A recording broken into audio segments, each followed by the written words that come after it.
दोस्तों बहुत बहुत स्वागत करता हूं आप सभी का। इस समय पूरे देश में एसआईआर के मुद्दे पर घमासान मचा हुआ है। संसद में एसआईआर के मुद्दे पर सरकार सवाल का जवाब देने से भाग रही है और इस समय खबर ये मिल रही है कि जब सुप्रीम कोर्ट में सुनवाई चल रही है, जब संसद में एसआईआर के मुद्दे पर बहस हो रही है, चर्चा होने की डिमांड की जा रही है, तो उसी बीच अचानक ज्ञानेश कुमार जी विदेश निकल जाते हैं।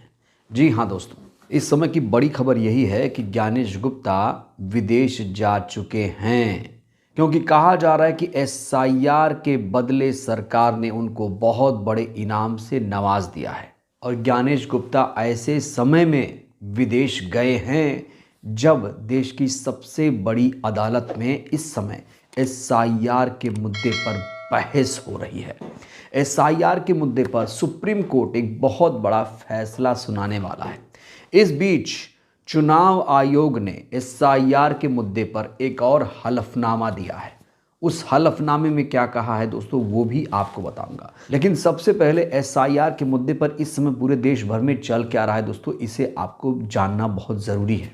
एसआईआर प्रक्रिया के दौरान इस समय देश में जिस तरीके से बीएलओज़ की जान जा रही है, बीएलओ जिस तनाव से गुजर रहे हैं, उनके तनाव को कम करने के लिए चुनाव आयोग ने एक बड़ा निर्णय लेते हुए जो एसआईआर की प्रक्रिया है उसे 1 हफ्ते के लिए बढ़ा दिया है, मात्र 1 हफ्ते के लिए, जबकि ये प्रक्रिया 3 महीने तक बढ़ाई जानी थी।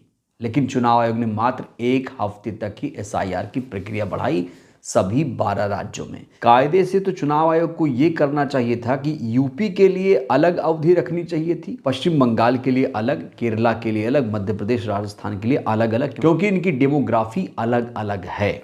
एसआईआर प्रक्रिया की अवधि चुनाव आयोग ने भले ही बढ़ा दी हो, लेकिन इससे जो बीएलओ हैं वो खुश नज़र नहीं आ रहे हैं।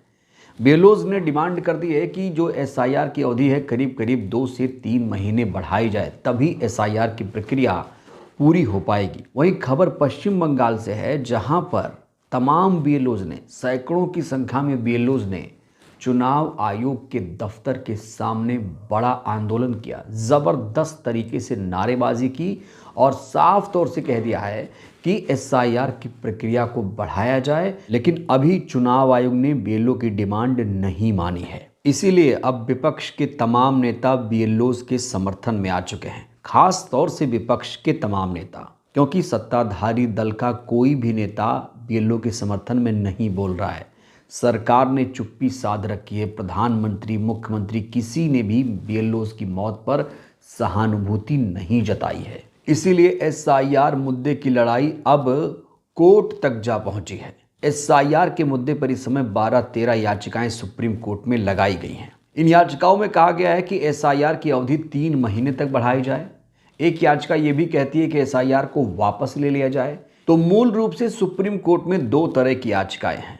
एक वो याचिका जिसमें कहा गया है कि जो अवधि है एसआईआर प्रक्रिया की उसे बढ़ाई जाए। दूसरी याचिका है एसआईआर को रद्द कर दिया जाए। और इसी मामले पर सुप्रीम कोर्ट में इस समय चल रही है सुनवाई। सुप्रीम कोर्ट में सुनवाई के बीच चुनाव आयोग ने एसआईआर को लेकर एक हलफनामा दिया है। सुप्रीम कोर्ट ने जवाब मांगा था चुनाव आयोग से कि आपको 1 दिसंबर 2 दिसंबर तक जवाब देना होगा, तो इसीलिए इलेक्शन कमीशन ने सुप्रीम कोर्ट में एक हलफनामा दाखिल कर दिया है। एसआईआर को लेकर चुनाव आयोग ने सुप्रीम कोर्ट ने हलफनामा दाखिल कर ये बताया है कि एसआईआर क्यों ज़रूरी है।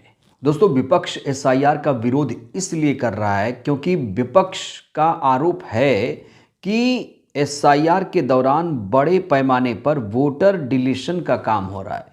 जो वोटर्स हैं उनके नाम डिलीट हो रहे हैं, ऐड नहीं हो रहे हैं। ये सबसे बड़ा मुद्दा है। विपक्ष का तर्क यही है कि एसआईआर में नाम कम जोड़े जा रहे हैं और डिलीशन ज़्यादा हो रहा है, इसलिए एसआईआर की कोई ज़रूरत नहीं है।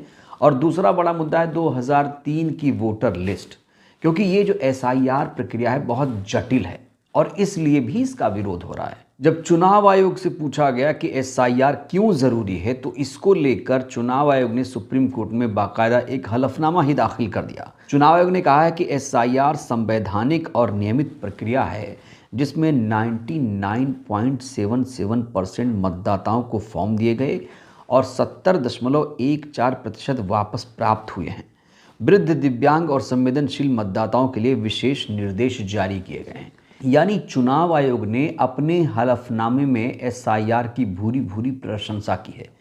चुनाव आयोग ने एसआईआर का एक पक्ष अपने हलफनामे में दिया है, जबकि एसआईआर का जो दूसरा पहलू है उस पर चुनाव आयोग ने अपने हलफनामे में कोई भी रोशनी डालने की जहमत नहीं उठाई है। दूसरा पहलू यह है कि जो बीएलओज लगे हैं एसआईआर प्रक्रिया में, उनकी मौत क्यों हो रही है? आखिर उन पर इतना बोझ कैसे अचानक आ गया? उन पर दबाव, तनाव क्यों इतना ज़्यादा आ गया? और एसआईआर प्रक्रिया की अभी इतनी ज़रूरत क्या थी? इतनी हड़बड़ाहट में एसआईआर क्यों हो रहा है? ये सबसे बड़ा सवाल है और इसी सवाल का जवाब विपक्ष भी जानने की कोशिश कर रहा है, लेकिन चुनाव आयोग ने इस सवाल का जवाब अभी तक नहीं दिया है।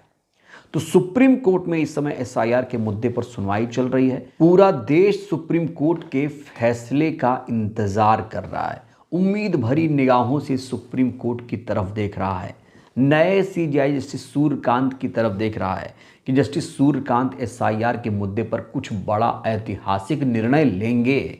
और जस्टिस सूर्यकांत की समय परीक्षा भी शुरू हो चुकी है, क्योंकि ये इनका पहला बड़ा केस है और इसी फैसले के बाद ये तय हो जाएगा कि जो हमारे सीजेआई हैं वो कितने लोकतांत्रिक हैं, उनके फैसले जनता के हित में होते हैं या फिर सरकार के हित में होते हैं।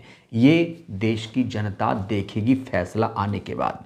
अब फैसला कहा जा रहा है 9 दिसंबर तक आ सकता है। क्यों? क्योंकि जो एसआईआर की प्रक्रिया है वो 11 दिसंबर तक बढ़ा दी गई है।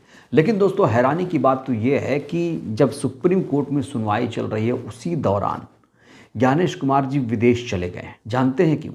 क्योंकि सरकार की तरफ से उन्हें एक बहुत बड़ा इनाम दिया गया है। मिस्टर ज्ञानेश कुमार को अंतर्राष्ट्रीय चुनाव आयोग का अध्यक्ष बनाया गया है। 3 दिसंबर को वो स्वीडन में ये जो कुर्सी है अध्यक्षता की उसे संभालेंगे और कहा जा रहा है कि चुनाव आयोग के 30 सालों के इतिहास में ऐसा पहली बार हो रहा है जब कोई भारतीय मुख्य चुनाव आयुक्त विदेश में जाकर 30 से 35 डेमोक्रेटिक देशों के साथ निष्पक्ष चुनाव पर चर्चा करेगा। दोस्तों, बिना देर के मैं आपको ज्ञानेश कुमार गुप्ता जी का ये वीडियो दिखाने जा रहा हूँ। ज्ञानेश कुमार गुप्ता जी इसमें फूले नहीं समा रहे हैं, कह रहे हैं ये बहुत बड़ा अचीवमेंट है।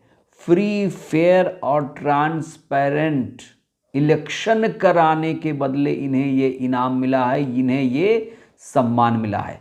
सुनिए कितने खुश नजर आ रहे हैं Gyanesh Gupta. The world recognizes successful conduct of free, fair and transparent elections in India, and therefore, for the first time in its history of 30 years, the prestigious group of 37 democratic countries of the world have invited India to chair the International Institute for Democracy and Electoral Assistance, International IDEA.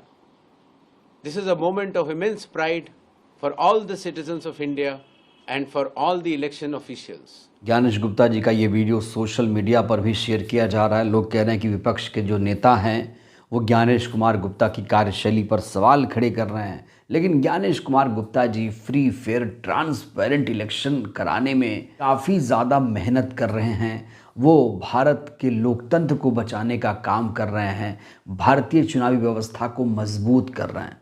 दोस्तों, मज़े की बात तो ये है कि Sweden में जिन देशों के साथ जिस आईडीईए की वो अध्यक्षता करने जा रहे हैं, वहाँ पर ज़्यादातर देश ऐसे आ रहे हैं जहाँ पर बैलेट पेपर से चुनाव होता है।